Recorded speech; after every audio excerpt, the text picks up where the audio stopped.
बिस्मिल्लाहिर्रहमानिर्रहीम। गुमनाम हीरो के मुअज़्ज़ज़ नाज़रीन, अस्सलामु अलैकुम। दोस्तों, लाइक ज़रूर कर दिया करें, शुक्रिया। आइए चलते हैं कहानी की तरफ।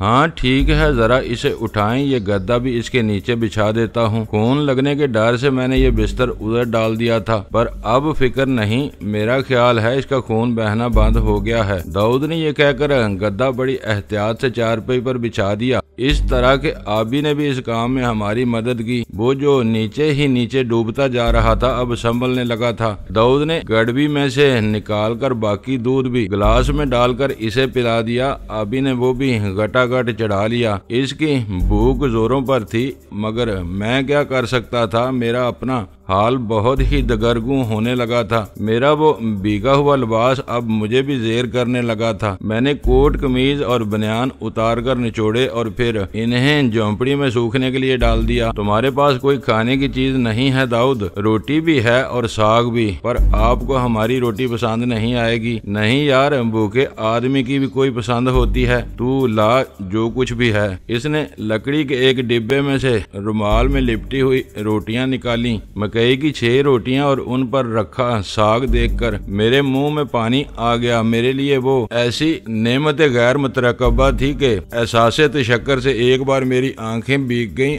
आदमी की बेबसी इसे कैसे कैसे दर्द दिखाती है। अभी थोड़ी देर पहले हमारे पास लाखों रुपए मौजूद थे, वो सब के सब इस अटैची केस के साथ दरियाबुर्द हो गए। अब भी हमारे पास 30,000 रुपए बाकी थे। ये हालत थी कि हम अपनी भूख मिटाने के लिए इस वीराने में कुछ नहीं कर सकते थे। कुछ ही देर पहले तक हम बाइख्तियार थे, ऐसे बाइख्तियार के हर चीज पर अपनी दस्तरस समझते थे, मगर अब ऐसी बेसरो सामानी में हम इस झोंपड़ी में जा गिरे थे कि मुझे आबी की जिंदगी का चांद डूबता नजर आता था। मुझे नहीं मालूम था कि अगली सुबह का सूरज मुझे किस हाल में देखे। आबी मेरे यार कुछ खा ले, ये देख मकई की रोटी है। आबी ने मेरी आवाज सुनकर आंखें खोल दी। वो अपनी कराहों को होंठे तले दबाए लेटा था। लिहाफ इसको सर्दी से बचाए हुए था। अब इसकी रंगत जो तेजी से पीली हो रही थी वो ठीक होने लगी थी, मगर जख्म ने इसके जिस्म में दर्द का जो मेला सा लगा रखा था वो किसी तरह खत्म होने में नहीं आता था। बड़े ही नहीफ लहजे में बोला, ला इधर, कुछ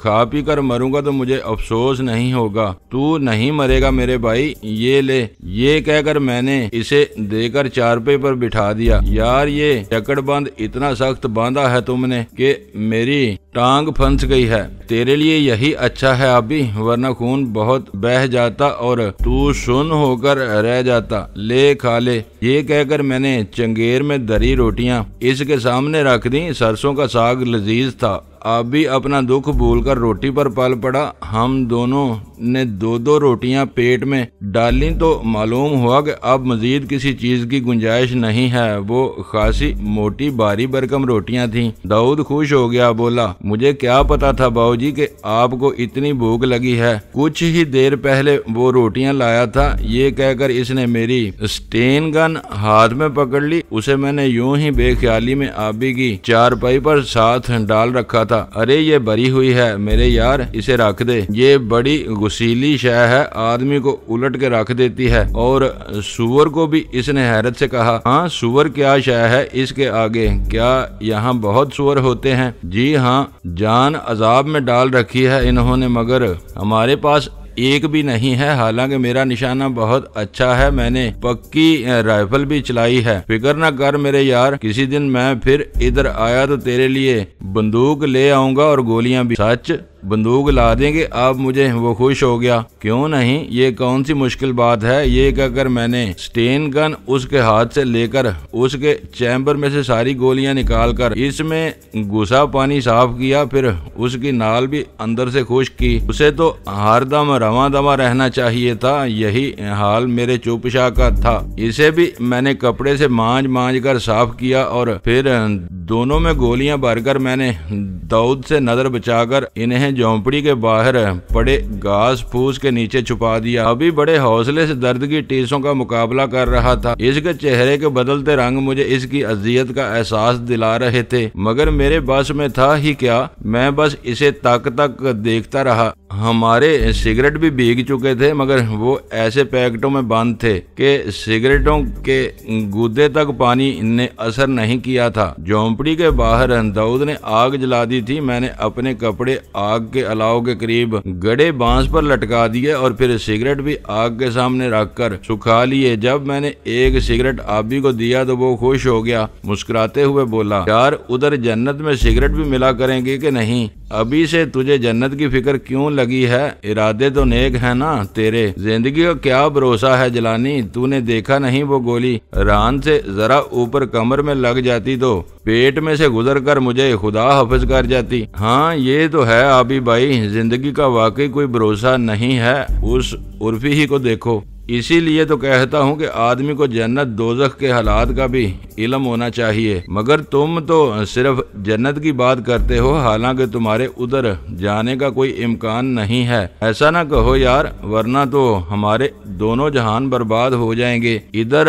कौन सा सुख देखा है हमने? ऐसी बातें मत सोच यार, जीने की बात कर। तू तो हौसला हारता जा रहा है। बाजी आपने ये हथियार क्यों उठा रखे हैं? कोई खतरा है आपको? नहीं यार, हम शिकार के लिए निकले थे, मगर किसी दुश्मन ने मेरे यार पर छुप कर वार कर दिया। बड़ी मुश्किलों से हम जान बचाकर इधर आए हैं। हमारी गाड़ी भी तबाह हो गई, इसमें आग लग गई थी। मैंने दाऊद को मुतमिन करने की कोशिश की। वो मुस्कुराता हुआ झोंपड़ी से बाहर निकल गया, बोला मैं अभी आता हूँ। वो बाहर निकला तो अभी बोला, भाई वो अटैची केस कहाँ है? उसने गिरदो पेश पर नजर डालकर अंदाजा लगा लिया था कि अटैची केस वहाँ नहीं है। वो तो यार दरिया में गिर गया। मैं तुझे संभालता कि इस अटैची केस को। अब्बी ने जहरखंद किया। बोला चलो अच्छा हुआ, हमारी जिम्मेदारी खत्म हुई। तुझे जरा मलाल नहीं हुआ उसके दरिया बुर्द होने से? हुआ तो था, मगर मैं तुझे छोड़ देता तो उसे संभालता, और तुझसे ज्यादा कोई चीज कीमती नहीं है मेरे भाई। अब्बी ने एक बार फिर मेरे हाथ में अपना हाथ दे दिया। उसका बदन एक बार फिर ठंडा होने लगा था।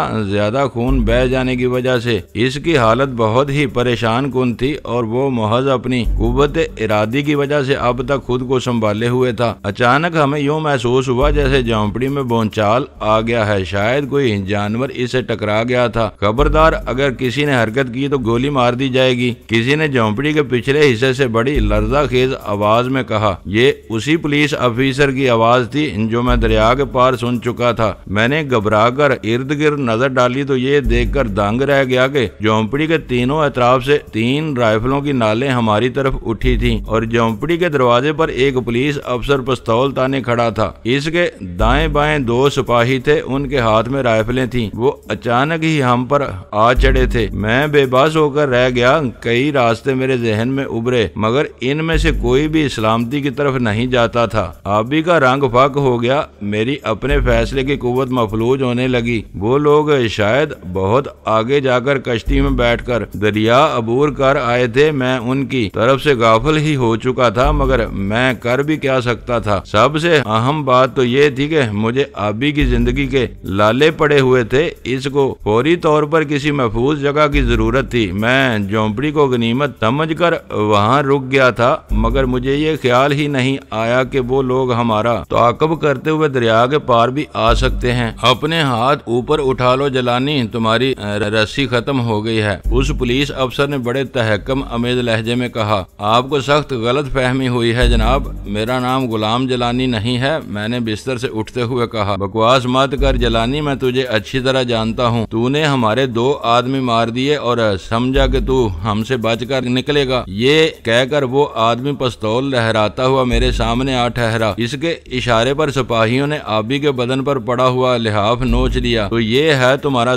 साथी, ये जख्मी हो गया था फरीद की गोली से, मगर तूने फरीद को मार दिया। तू समझता था कि हम सब बुज़दिल हैं, तेरा पीछा नहीं करेंगे, मगर मेरा नाम दिलावर नहीं। अगर मैंने तुझसे अपने आदमियों का बदला न लिया तो। ये कहकर उसने उल्टे हाथ का एक जोरदार झांपड़ मेरे मुंह पर दे मारा। वो बहुत ज्यादा तपा हुआ था। झोंपड़ी के इर्द गिर्द खड़े 3 सिपाही भी अब सामने आ गए थे, और इनकी राइफलों का रुख मेरे सीने की तरफ था, जिस पर मैंने दाऊद का एक खेस लपेट रखा था। डाल दो हथकड़ी इस खबीस को और इसे भी बांध लो। दिलावर ने ने अपने सिपाहियों को बड़े तंतने से हुक्म दिया। वो बड़ा जीदार और बहादुर अफसर था। इसने हिम्मत नहीं हारी थी। अपने चंद साथियों को हमरा लेकर इसने हमारे ताक़ब में दरिया अबूर करने का फैसला करके सही सिमत में कदम उठाया था। उसकी फर्ज शनासी की मुझे दाद देनी चाहिए। इस जैसे सरफिरे अगर पुलिस में मौजूद न हो तो फिर शायद कोई भी शहर आबाद न रह सके।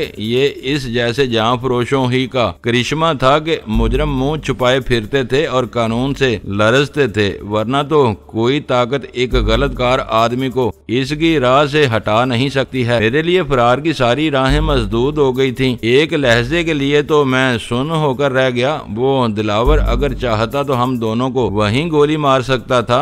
बाद में कह देता कि हम दोनों को इसने पुलिस मुकाबले में मार दिया है। ऐसा तो सैकड़ों बार हो चुका है। जब पुलिस किसी नामी ग्रामी मुजरम की हरकतों से आजिज आ जाती है और उसके वजूद को हर एक के लिए खतरा समझती है तो वो लोग दरपर्दा फैसला कर लेते हैं कि जैसे ही इस मुजरम से आमना सामना होगा वो इसे जान से मार देंगे। इसकी इन्हें इजाजत नहीं है, मगर ऐसे मुजरम से मुजरम बनकर निपटा जा सकता है। सो वो अपना हाथ और लंबा कर लेते हैं, मगर दिलावर ने ऐसा नहीं किया था। वो हमें बांध कर कानून के हवाले कर देना चाहता था। आखिर आप किस जुर्म में हमें पकड़ रहे हैं जनाब? मैं जिलानी नहीं हूँ, आपको गलत फहमी हुई है। इसके हाथ की जरब ने मुझे चकरा कर रख दिया था और मैं अभी तक इसके सामने खड़ा अपना सर हिला रहा था। एक सिपाही ने मेरे हाथ में हथकड़ी डालने के लिए जंजीर सीधी की, दूसरे ने मेरा हाथ पकड़ लिया। अचानक झोंपड़ी के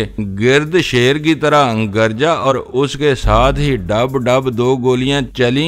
एक दिलावर के सीने में लगी और एक इसके साथ खड़े हुए सिपाही के पहलू में। ये एक लहजे की मोहलत बहुत काफी थी। मैंने दूसरे सिपाहियों से उनकी राइफलें छीन ली। झोंपड़ी में अफरा तफरी मच गई थी। सिपाही टांग पकड़कर आबी ने उसे चारपाई के पास गिरा लिया और राइफल छीन ली। दिलावर के हाथ से पिस्तौल गिर गया और वो दिलदोज चीख मारकर झोंपड़ी की दीवार के साथ ढह गया और इसके साथ ही मेरा पिस्तौल हाथ में लिए झोंपड़ी के दरवाजे पर 3 सिपाहियों को ज़द में लिए खड़ा था। सिपाही की कमजोरी ये है कि वो बगैर हुक्म के कोई काम नहीं करता। उन बेचारों में से किसी को गोली चलाने का हुक्म नहीं मिला तो इसलिए वो बस देखते ही रह गए। हालांकि वो अगर कोई कदम उठाते तो लाठियों ही की तरह घुमाते तो हमें वो बड़े आराम से चित कर सकते थे। दाऊद ने अपने मुंह पर डाटा बांध लिया था ताकि कोई उसे पहचान न सके। मैंने भी 2 सिपाहियों से राइफलें छीनकर इन्हें बेबस कर दिया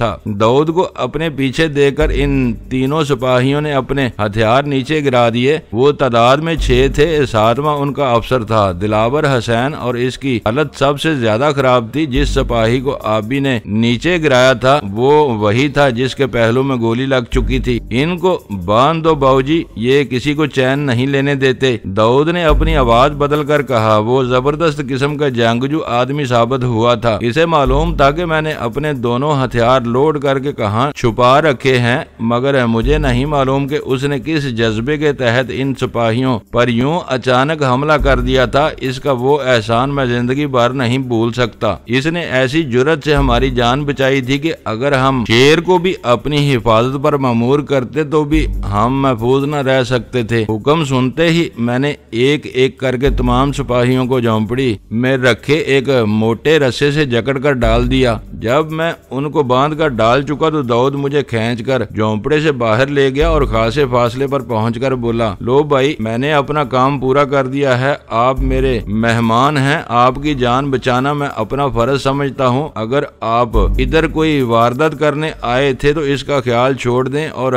यहाँ से निकल जाएं। मैं पहली ही नजर में आपकी जात को पहचान गया था और इस आबी को तो मैं अच्छी तरह जानता हूँ, मगर मैंने जानबूझकर आपको नहीं बताया। ये हरीके का रहने वाला है ना? हाँ यार, तुम तो बड़े छुपे रुस्तम निकले हो। कमाल कर दिया है तुमने। हम तुम्हारा ये एहसान जिंदगी भर नहीं नहीं भूल सकते। एहसान की बात नहीं है बाजी, वो ताहिया है ना, वो मेरा यार है। इसके साथ मैंने बहुत दिन पहले शहर के एक होटल में आबी को देखा था। मुझे बिल्कुल नहीं जानता और मेरा ख्याल है कि ताहिया ने भी मेरा जिक्र इससे नहीं किया होगा, क्योंकि मैं तो बहुत ही मामूली आदमी हूँ। तू बहुत बड़ा आदमी है दाऊद, तू इंसान नहीं फरिश्ता है। ये कहकर मैंने उसे फरते मुसर्रत से गले लगा लिया। वो तो इस घड़ी मेरे लिए सारे जहां से ज्यादा कीमती इंसान था। देखो अब तुम इनके सामने मुझे छीमा कहकर पुकारोगे, समझे? मैं इनकी नजर में नहीं आना चाहता। तुमने अच्छा किया कि अपने हथियार घास फूस में झोंपड़ी के नीचे रख दिए थे,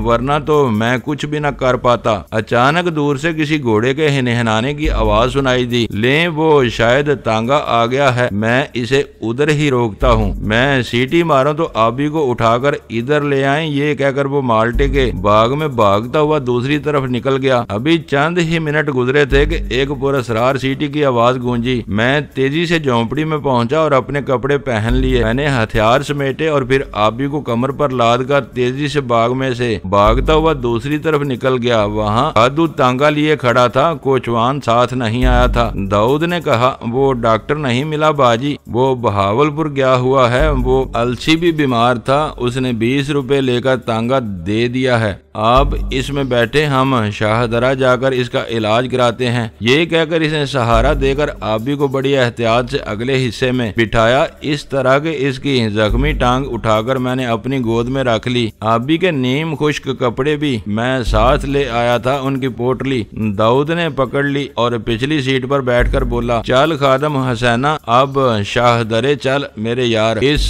सवारी की हालत खतरनाक लगती है मुझे। यार उनका क्या बनेगा दाऊद साहब? मेरे इस सवाल पर वो बोला, मैंने खादू को सब कुछ बता दिया है, ये वापस आकर उनसे निपट लेगा। इन्हें यही मालूम होगा कि तुम 2 नहीं 3 थे। दाऊद ने कहा, उनको ये पता है कि हम 2 हैं, वो हमारे पीछे शहर से लगे थे। समझ जाएंगे कि हमारा तीसरा साथी हमें रास्ते में मिल गया होगा। इतने कम अकल भी नहीं होते हैं ये पुलिस वाले, बहुत सी चीजें फर्ज भी तो कर लेते हैं। मैंने दाऊद को समझाते हुए कहा। वो मोटी सी बड़ी ही रंगीन गाली देते हुए बोला, कहीं वो थानेदार मर ही ना जाए। गोली इसके सीने में मारी थी मैंने। नहीं, गोली इसके कंधे में लगी थी, मरेगा नहीं। तांगा कुछ ही देर बाद शाहदरा जा पहुंचा। अब सवाल ये था कि हम इस घड़ी आबी को किसके पास ले जाते। दाऊद सोच में गुम था, बोला, कोई तदबीर सोचो बाजी, इनका इलाज कैसे होगा? इधर तो कोई डॉक्टर मेरा वाकिफ नहीं है और दुकानें भी सारी बंद हो चुकी हैं। हम शहर चलते हैं, तुम भी मेरे साथ चलो और ये तांगा वापस भेज दो। चलो ये भी ठीक है, कोई टैक्सी रोक लो फिर बाजी। ये कहकर उसने खुद ही एक टैक्सी को रुकने का इशारा किया और हमने अभी को इसमें डालकर तांगा वापस भेज दिया। खादू ने अपना रुख मोड़ा तो दाऊद बोला, वे खादू, बाकी पैसे तुम रख लेना, तेरा हुक्का पानी चल जाएगा 4 दिन। ठहर जा यार, ये कुछ और पैसे लेता जा। ये कहकर मैंने 100 के 2 नोट खादू के हवाले कर दिए। वो खुश हो गया, बोला, थैंक यू, मेहरबानी माई बाप, अल्लाह खुश रखे। ये कहकर उसने घोड़े को थपकी दी और आगे बढ़ गया। मुझे हालात के सही रुख का कोई इल्म नहीं था। मुझे यकीन था कि मेरे खिलाफ जो पुलिस इस तरह हरकत में आ गई है तो इसकी वजह डॉक्टर अजरा नहीं हो सकती थी। उसे हम रुपया दे आए थे, वो किसी भी तरह हमारे खिलाफ पुलिस को इतला नहीं दे सकती थी। लेकिन इस बात का इम्कान को भी था कि बुखारी क्लिनिक में से किसी ने आसिया को पहचान कर पुलिस को इतला कर दी होगी। अभी का ख्याल ये था कि ये सारी मुसीबत इस एम्बुलेंस के ड्राइवर ने खड़ी की थी, मगर ये बात करीने क्यास मालूम नहीं होती थी, क्योंकि ऐसा कोई कदम उठाने से पहले वो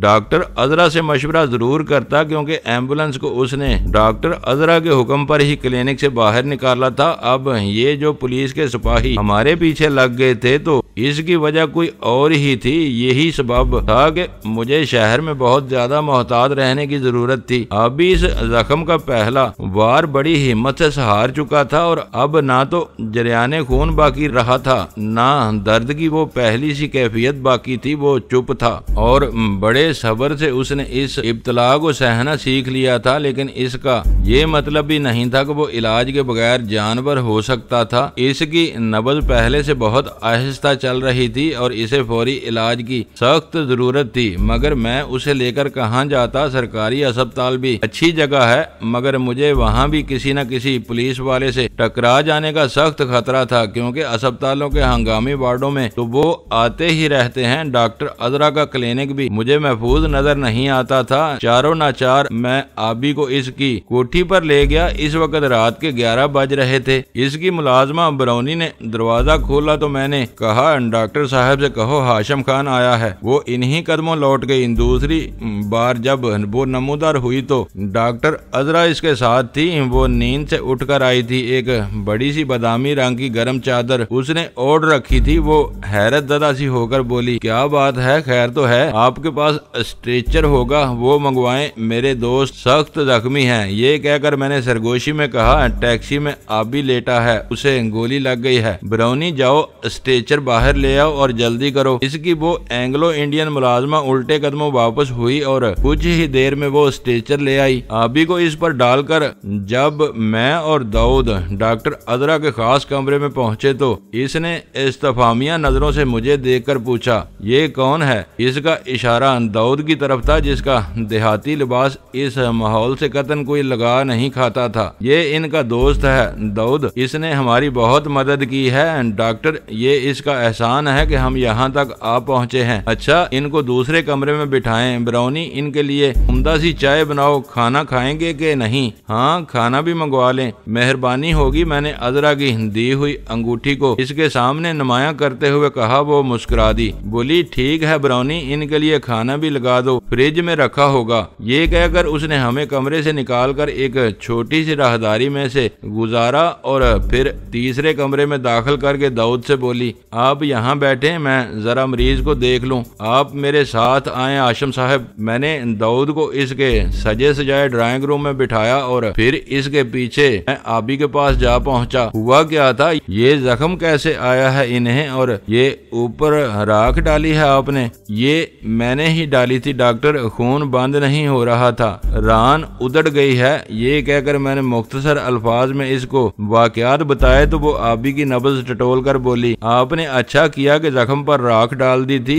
इनके घबराने की कोई बात नहीं। आप अलबत्ता ये जरूर मालूम करें कि पुलिस किसने आपके पीछे लगाया है। मुझे डर है कि कहीं पुलिस मेरे क्लिनिक में ना आदम के अरफान की मौत ने मुझे और ज्यादा परेशान कर दिया है। ये सारा सिलसिला ही गलत हो गया है। आप अभी आसिया के पीछे जाएं। आप किसी जरिए से मालूम करें कि असल बात क्या थी। आबी का जख्म साफ करके इसने मरहम पट्टी की और फिर इसको इंजेक्शन लगाकर उसने इसे वहीं सुला दिया। मैं दाऊद को ज्यादा देर तक अपने साथ नहीं रखना चाहता था। वो खाना खा चुका था तो मैंने उसे 2000 रुपए दिए और कहा कि वो ठिकाने पर वापस चला जाए। वो मान गया और 12:30 बजे के करीब वो मुझसे बगलगीर होकर बाहर निकल गया। इसके गांव का नाम बकरवाल था। मुझसे वो रुखसत हो गया कि अगर कभी इसकी जरूरत पड़े तो मैं इसे वहां से बुलवा लूं। वो खलूस का बंदा बड़ा ही जीदार आदमी था। इसने जिस जुर्रत से मेरी गर्दन नए फंदे से बचाई थी, इसकी तारीफ के लिए मेरे पास अल्फाज नहीं थे। डॉक्टर अजरा के रवैये में वो पहली सी गर्मजोशी नहीं थी। इसकी वजह भी मेरी समझ में नहीं आ रही थी। इसकी गुफ्तगू का अंदाज कारोबारी था। इसने मुझे अपने घर में रात गुजार लेने के लिए नहीं कहा। जब मैं दाऊद को रुखसत करके ड्राइंग रूम में वापस गया तो वो सामने खड़ी थी, बड़ी संजीदा और बड़ी ही मतीन सी शक्ल बनाए हुए। क्या बात है, आप मेरे यहाँ आने पर खुश नहीं हुई? इतने सारे पेचीदा हालात हैं, मुझे क्या खुशी हो सकती है? और फिर ऐसी सूरत में जबकि अरफान मौत के घाट उतर गया है। पुलिस मेरे घर के 100 चक्कर लगा चुकी है, क्लिनिक भी गए थे। इन्हें टालना मेरे लिए मुश्किल हो रहा है। वजह पूछते हैं, मैं इन्हें क्या बताऊं कि मेरे बच्चों को उन्होंने किस तरह यरगमाल बनाया था। इसकी सूरत उजड़ी उजड़ी सी नजर आती थी। किसी आराइश के बगैर वो मुझे एकदम बूढ़ी दिखाई दे रही थी। वो भी आम औरतों ऐसी थी जब तक वो अपने बेहतरीन भड़कीले लिबास में रहती थी, सुर्खी गाजे का एहतमाम कायम रखती हैं, वो दिलकश और हसीन नजर आती हैं। मैंने आपको अपने बारे में सब कुछ बता दिया है डॉक्टर। इसका मतलब ये नहीं कि आप मुझसे नफरत करने लगे, ये तो मैंने नहीं कहा। वो चौंकी। ठीक है, आप इधर बुखारी क्लिनिक से मालूम करें कि आसिया का क्या हाल है। नहीं, मैं वहाँ किस हैसियत से फोन करूँ? अपने बारे में किसी को कुछ ना बताएं। अगर किसी ने मेरी आवाज पहचान ली तो अच्छा ठीक है, मैं खुद फोन करता हूँ। ये कहकर मैं टेलीफोन की तरफ बढ़ा। उसने कोई एतराज नहीं किया। मैंने जब बुखारी क्लिनिक के लिए नंबर घुमाने शुरू किए तो मुझे ख्याल आया कि वो डलों साहब की मुलाजमा भी तो उनके साथ थी। मैंने हाथ रोक लिया। देखें, वो डलों साहब की मुलाजमा भी तो वहीं होगी, उससे पूछ लेता हूँ। नहीं, उसे मैंने सुबह वापस भेज दिया था। क्यों वापस क्यों भेज दिया? बस ऐसे ही, वो किसी काम भी तो नहीं आ रही थी और फिर मैं चाहती थी कि आसिया के बारे में मजीद कोई बात किसी को मालूम ना हो सके।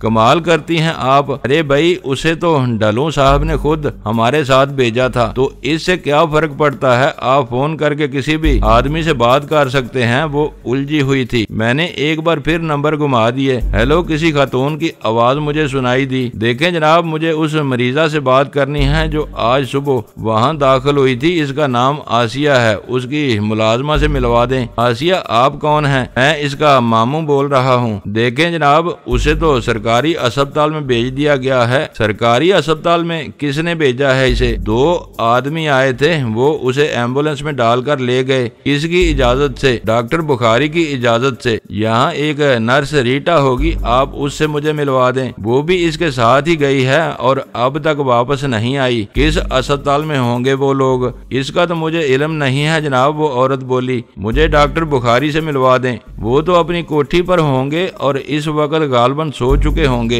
ये कहकर उसने फोन बंद कर दिया। मेरा दिमाग उलटने लगा। आपने सुना वो क्या कह रही थी? उसे इन लोगों ने सरकारी अस्पताल में दाखिल करा दिया है। वही हुआ जिसका मुझे डर था। खुदा ही खैर करे। अगर आसिया ने इन्हें बता दिया कि इसका इलाज किस क्लिनिक में हुआ है तो मैं तबाह हो जाऊंगी। मगर वो तो ज्यादा अरसा नीम बेहोशी में पड़ी रही। उसे किसने बताया होगा कि वो कहाँ और किसके जेरे इलाज रही है? बस यही एक मामूम सा इत्मीनान है, वरना सब कुछ मेरे खिलाफ ही जाता है। उसकी ये बात सुनकर मैंने डॉक्टर बुखारी का नंबर डायरेक्टरी में से देखकर उसे फोन किया तो कोई 5 मिनट बाद किसी की बहुत ज्यादा झुंझलाई हुई आवाज मुझे सुनाई दी। कौन है? मैं आसिया का मामू हाशिम खान बोल रहा हूँ जनाब। मुझे बताएं कि आसिया कहाँ है? उसे तो कल सुबह आपके क्लिनिक में दाखिल किया गया था। वो मेरी बात गौर से सुने हाशिम साहब। वो लड़की जेल से भागी हुई पुरानी कैदी थी। हमारे क्लिनिक में एक लेडी पुलिस इंस्पेक्टर सलमा इस वक्त अपनी किसी अजीजा से मिलने आई थी।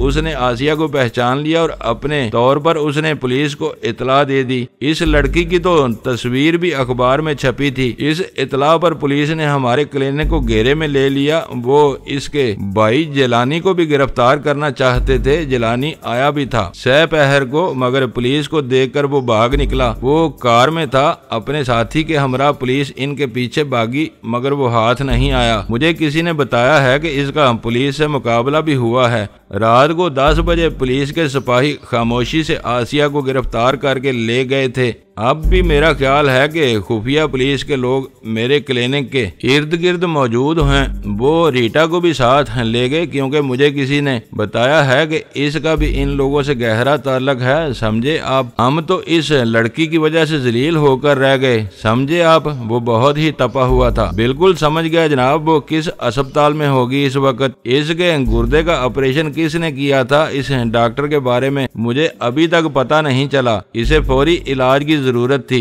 मेरा ख्याल है कि वो जनरल अस्पताल में होगी, फिर म्यू अस्पताल में। आपने बताया नहीं इन्हें कि इतनी सख्त बीमार है, इसे वो अभी वहाँ से ना ले जाएं? मैं कैसे रोक सकता था इन्हें? वो तो बहुत दिनों से उसकी तलाश में थे। इसके भाई की गिरफ्तारी पर इन्होंने 50,000 रुपए इनाम मुकर्रर कर रखा है। मुझे इन्होंने बताया कि वो फांसी की कोठरी से भागा हुआ मुजरम है। वो ठीक कहते हैं, आसिया का भाई ऐसा ही है। बराह करम आप मुझे मालूम करके बता सकते हैं कि आसिया कहाँ होगी? ये मेरा काम नहीं है जनाब। मेरा ख्याल है कि वो जिलानी ही था जो सुबह इसे हमारे क्लिनिक में दाखिल करा गया था। उसने पेशगी हमारे कैशियर के पास 5,000 रुपया भी जमा करवा दिया था। इसके बारे में भी आपने पुलिस को बता दिया होगा। नहीं, वो आदमी वापस आएगा तो हम इसे वो रुपया दे देंगे। वो जरूर आएगा, इसकी रकम तो इसे जरूर मिलनी चाहिए। ये कहकर मैंने फोन बंद कर दिया। दोस्तों वीडियो को लाइक जरूर कर दिया करें। ISI पाक आर्मी जिंदाबाद, पाकिस्तान पाइंदाबाद। मुअज़्ज़ज़ नाज़रीन, अपना ख्याल रखिएगा और अपने इस चैनल का भी शुक्रिया।